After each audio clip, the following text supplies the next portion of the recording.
All right, now it's going to get fun. So, I'm going to have a link in the description of a channel of somebody who is triangulating. Now, the person, it's an automated AI voice, so we don't know if the person has an English accent that's behind this.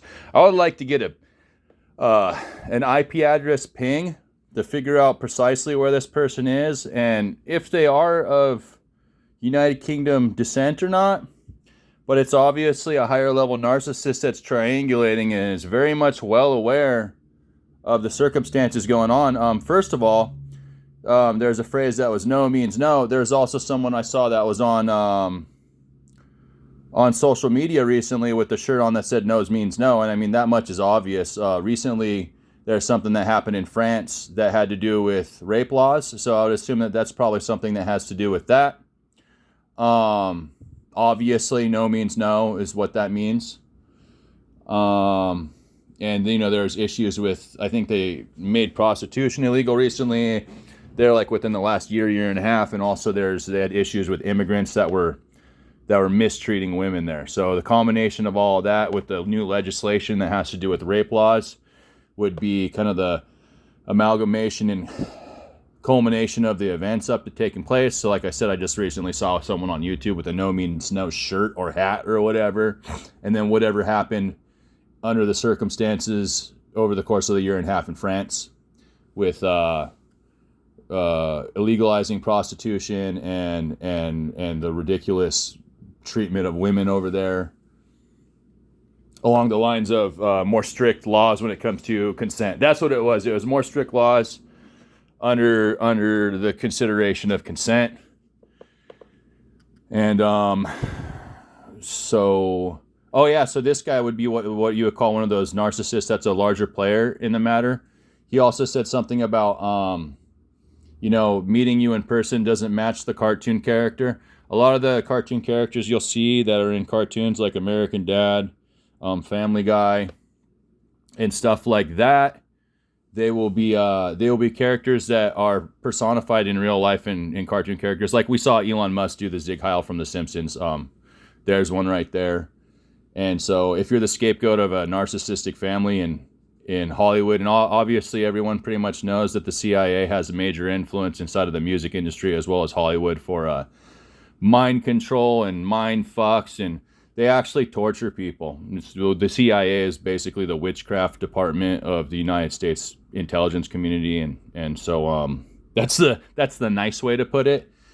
And so there's various organizations, is a nice way to put it, that are inside of Hollywood that will use and abuse individuals that they find to be interesting, people that they can use as a fuel source for their inspiration, for their entertainment.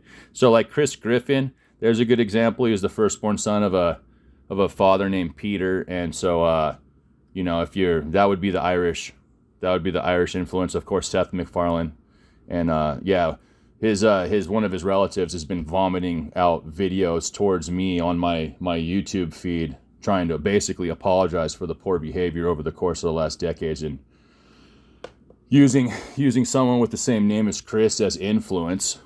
That should tell you right there what's going on. So firstborn son, same fucking name.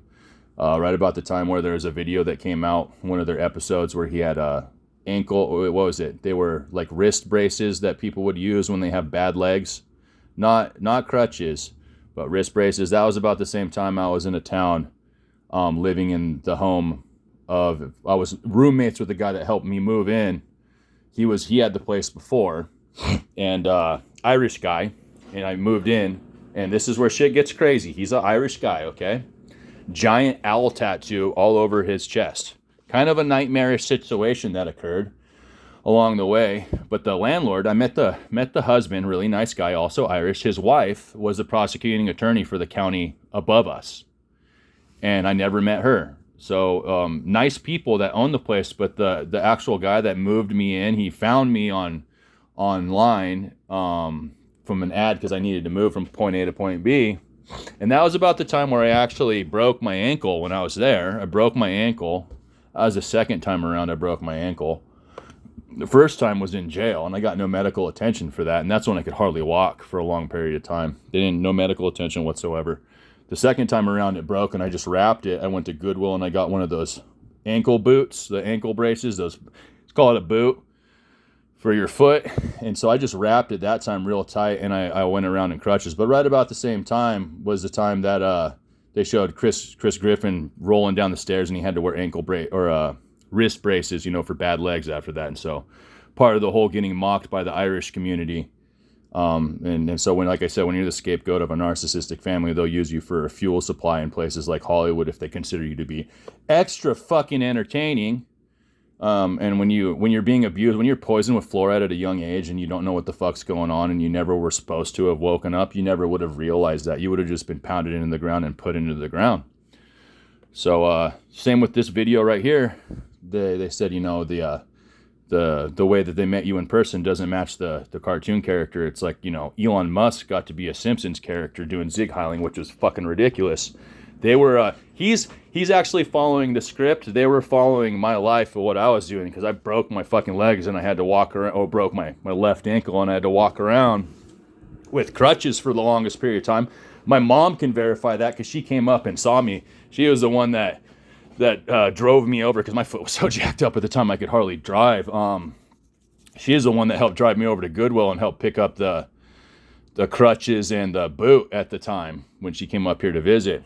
So when I tell you that that happened to me before the cartoon came out, that was one thing. And also I had someone recently who's also another Irish person come over to me and put his hands up and cry and go, wah, wah, my dad died. I'm like, what the hell are you talking about?